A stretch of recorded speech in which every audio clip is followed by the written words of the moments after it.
Hello. I'll start off saying who I am. I'm Louise Woodcock. I have been on a recovery journey, not from addiction or dependence, but codependency. I will reveal how similar that is, a journey for addicts and codependents as time goes on. But, it's something that most people don't actually even know is something to recover from, actually, because I didn't. Codependency. And I had to hit, as addicts do, hit rock bottoms to be able to see that I needed help with that. The patterns of behaviour for me were pretty obvious, or patterns of relationships were pretty obvious. Who I ended up having relationships with were people with addiction issues.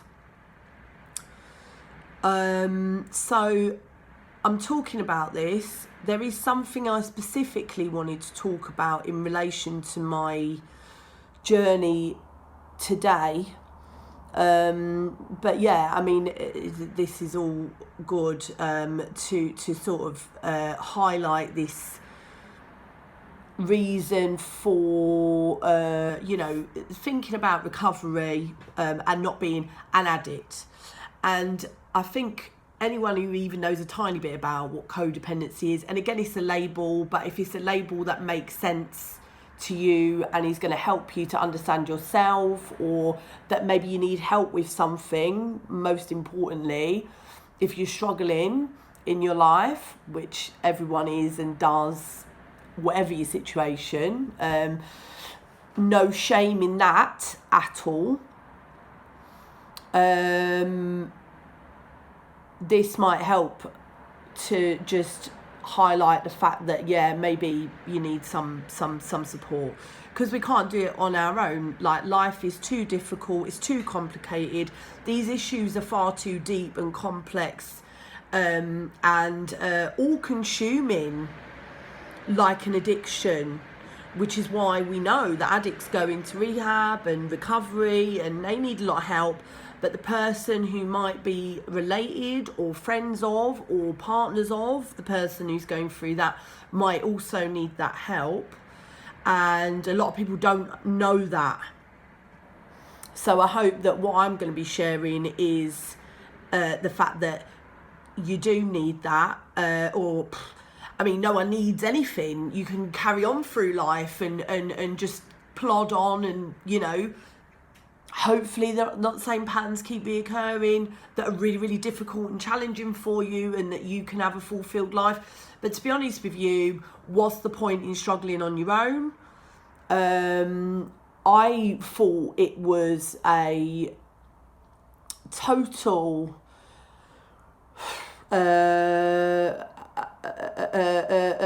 showing a lack of strength on my part if I admitted I needed help, because as well I had the fantastic escape clause that I was with an addict. My dad is an addict, therefore I am the well person, they are the sick person, they are the narcissist, I am the codependent, they're the baddie, I'm the goodie. And the first thing I'm going to say which might be controversial for some ears to hear, and a bit of a shock. I'm going to try and be gentle, but I am quite a straight talking person, and like any sort of therapist or anyone you go to, you either like the way I communicate or you don't. If I was in a one-to-one setting with you, I'll probably be a hell of a lot more gentle than I am when I'm talking.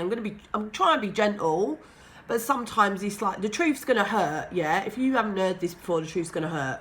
So the first thing I'm gonna say is the goodies and the baddies and the narcissist stroke addict stroke dependent,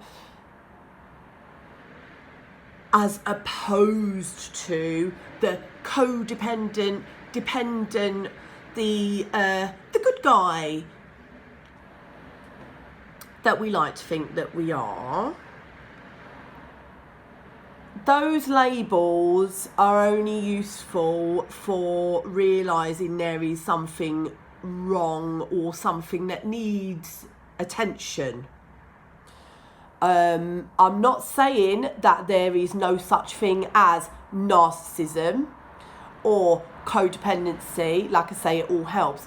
But what I will say is that if you as a codependent, if you're listening to me as a codependent, don't start to acknowledge that you have issues yourself which make you miserable and unhappy and your life a fucking massive struggle.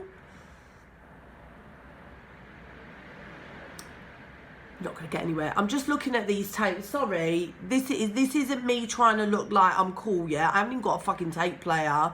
This is where I sit to do writing and stuff. This is part of my favourite plant. The mother is over there.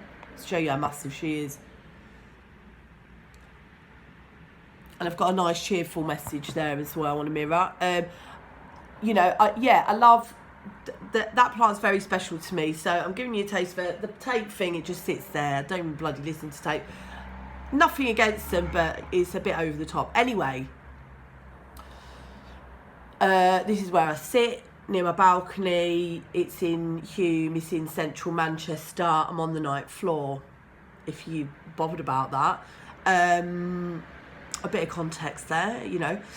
Not to diverge completely from what I was talking about, because I have.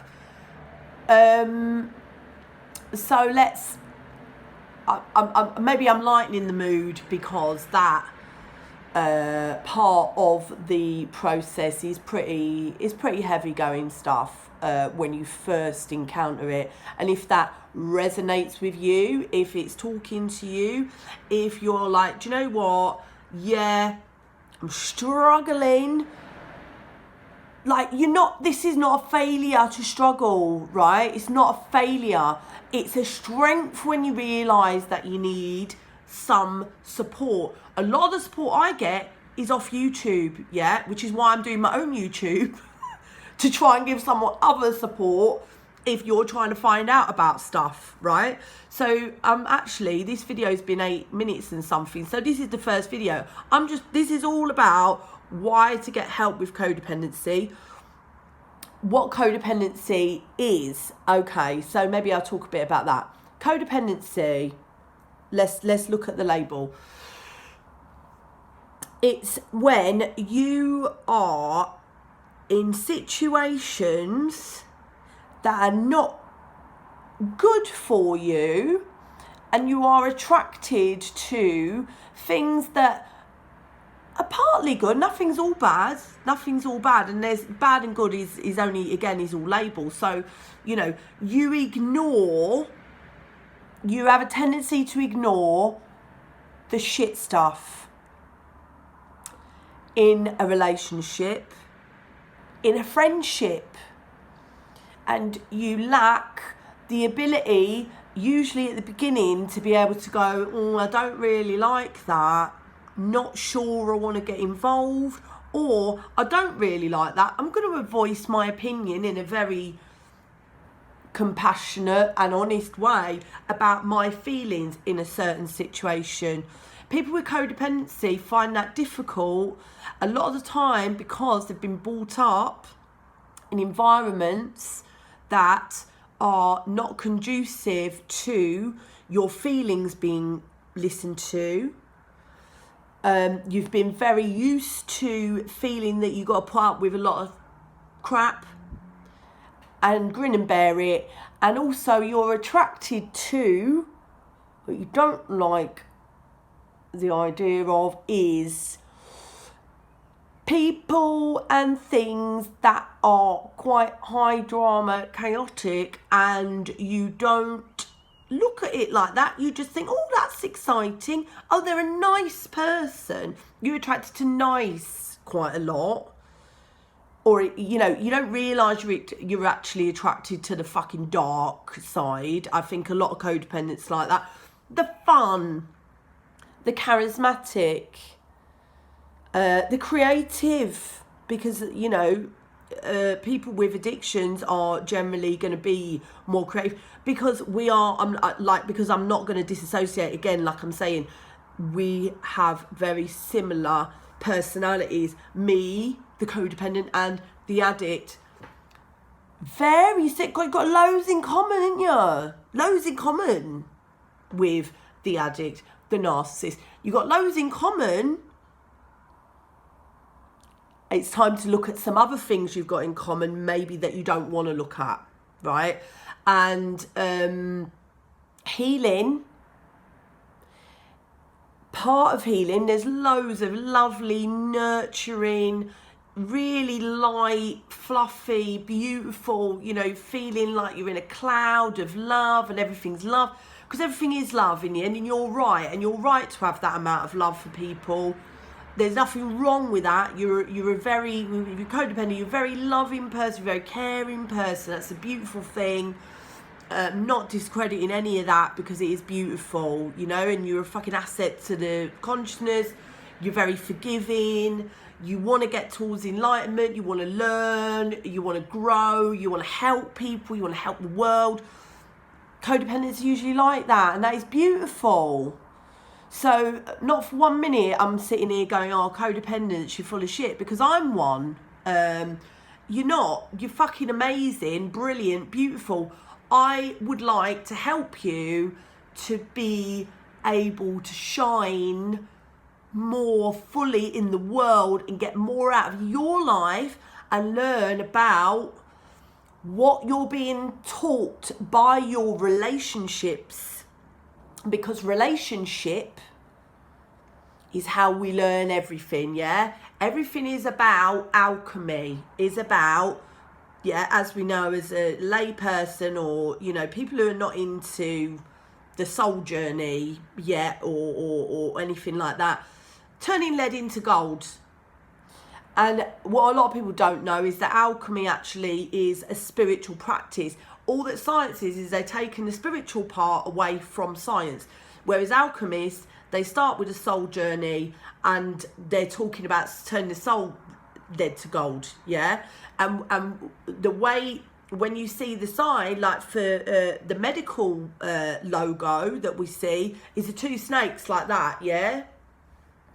Like DNA, yeah? And those are Shiva and Shakti, the masculine and the feminine relationship, which is turning the lead into gold, which is the evolution of the soul, which is why we have relationships that are difficult. And if we know how to navigate relationships that are difficult, I'm not saying to stay in them, but when we understand what they're teaching us and we understand how to reflect, look at our own wounds, look at where they're coming from and how we can heal those wounds and grow in this process, that there is a reason for all of this. And there is a reason for all of this because actually when we start to heal and grow, we realise light and shade are parts of the process that we have to go through. And for healing, like I say, we have the light and the fluffy and the warm and the nurturing and all of that. But also where that lovely little floaty cushion takes us, the more light we can get and a bit of a boost in that just lovely bubble of love, yeah, we can start actually looking at the dark, the stuff that is dragging us unconsciously back into patterns and behaviours and stuff that really pisses us off about ourselves, right? So rather than being pissed off about yourself and keep being pissed off at yourself, keep beating yourself up and like, why do I keep doing that? And why do I keep doing this? And why is my life like this? And why is everything in chaos? I'm going to try to help step by step into understanding and signposting here and there to any kind of healing. Get all the healing you can get, whatever you can afford, just get it, right? And all the free stuff, walk in nature, look at water, you know, if you can go on a nice holiday, go chill out, have a nice time. Sound healing on YouTube. I mean, the list goes on of all the things that can help you. Plants. Looking after nice plants. I mean, all of it. Looking after your home, looking after yourself, nurturing. Every single part of that, step by step, obviously things are going to come up. So this first video is just about why codependency is something that we need to address, why we need to recover, and we need to admit, number one, I'm a 12-stepper as well. I've done a 12-step, not AA, it's called Al-Anon, which is for the families and friends of alcoholics, yeah? It's a 12-step program, and I will tell you right now, get yourself on one if you want to, and people will say all kinds of like, oh, it's a cult, it's Christian, it's that. No, it's a Zen program more than anything, actually. And only the nicest bits out of spirituality.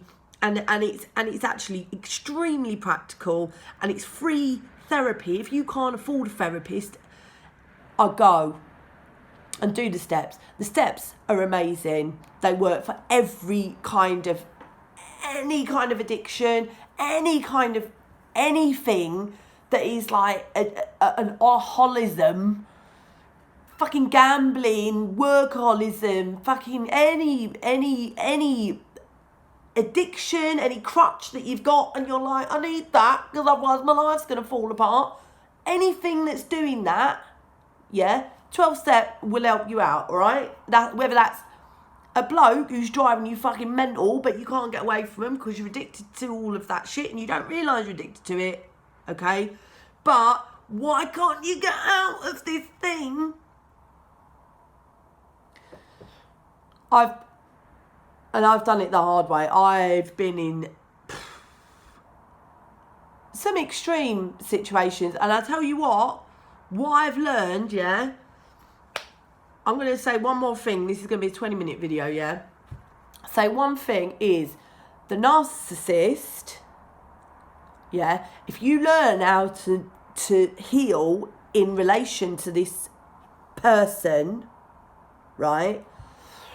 And you learn how to look deep within yourself, not the bullshit that they say to you, like, or try and make you feel bad about yourself, or any of that bullshit. You go right into the root of that, and I'll try and teach you how to go into the root of that. And you go, oh, that's actually, it goes so deep. It's that wound from childhood, from wherever, from past life, anything that is being highlighted. I can go away and heal that. Now, I tell you what, the narcissist, your mirror, you're someone who really sees through your ego, because they do see through you and you fucking see through them as well, yeah? That's what this whole fucking thing is about. They do see through you. They see all your weak spots. You see all theirs as well. You know what they're capable of. They know what you're capable of, yeah? They see it all. They're not very nice about it because all they're doing is projecting all their insecurities because they can't really achieve the things that you can achieve. This is why I'm trying to fucking help you. If you know how to heal, they're your greatest teachers because they're going to fucking show you very deep things, but it's not in the way that you think it is, and it's not going, oh yeah, well, I am a bit like that. No, it's not like that. It's deeper. And it is, it's a journey, right? But I tell you what, if you learn from that shit, you are I know now, yeah, I am flying, and I know that my narcissist person who I was in a whatever relation, the last one who was a real psycho, was in a, whatever it was, I'm not going to call it a relate, I don't know what it was, that, I tell you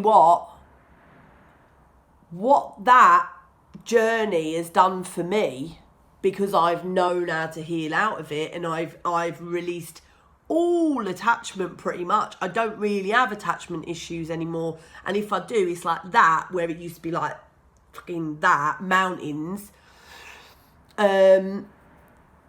Basically, that is the gift that I've had through that, and I went through fucking horror. I'm not gonna fucking, it was horrible.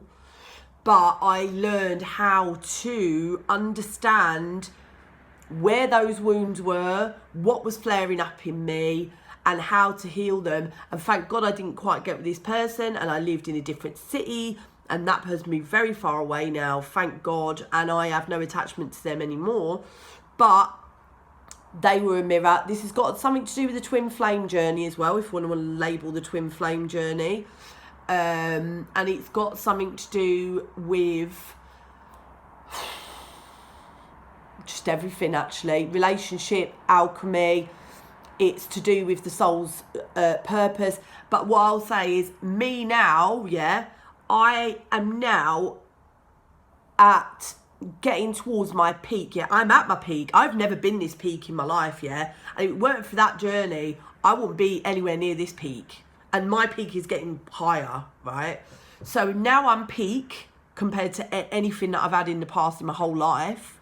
Energy, focus, creativity, everything, wholeness in myself, not attached, like drive to do what I'm doing, being able to let go of all of this clinging to any shit in my life, all of that through, mostly triggering through that and some other whatever dependency issue relationships before that. But the fucking hardest one was the one that's thrown me into healing, because I knew that that's what I was being shown.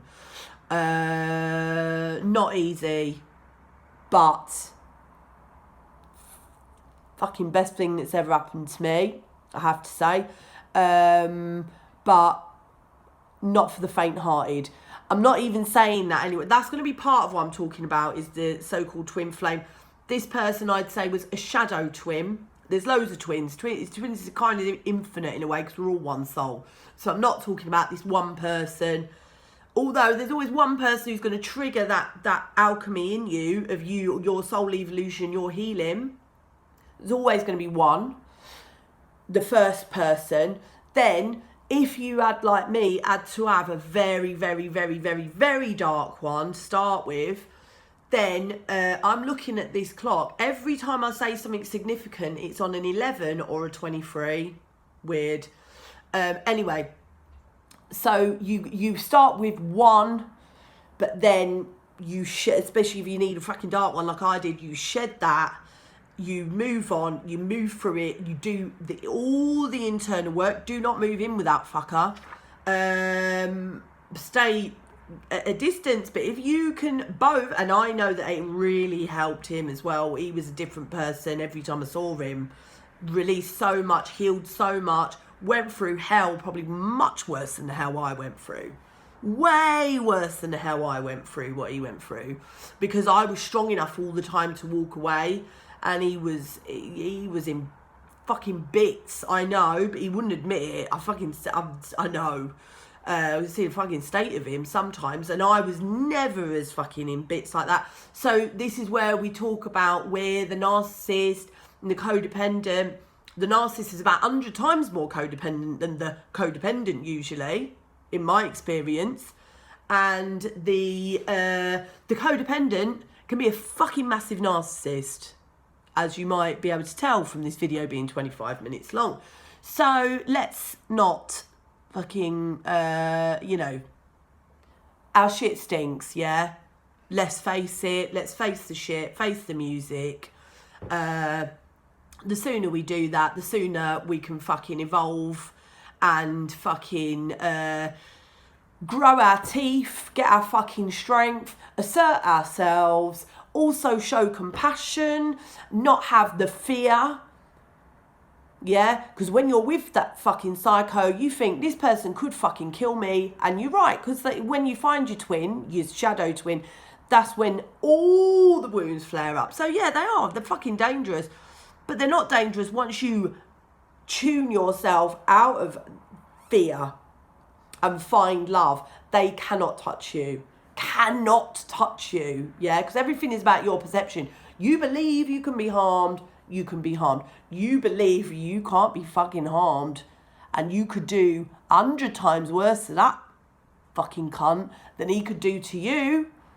Start tuning into it, right? Anyone now who's in a situation like that and who's got some terror about it, feel through it. Feel that fear. Where's that fear coming from?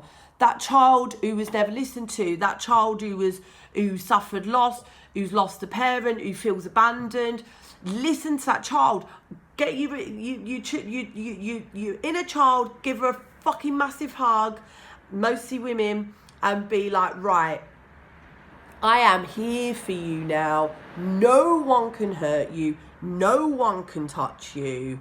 And you are so much more powerful. So much more powerful, intelligent, capable, talented than that other piece of shit who is giving you grief now. Yeah? I'm going to stop it there. So an overview, why go into recovery and how I will hopefully help you through that recovery. Okay? And on that note, you don't know your own fucking power. Start finding it. Bless. Namaste.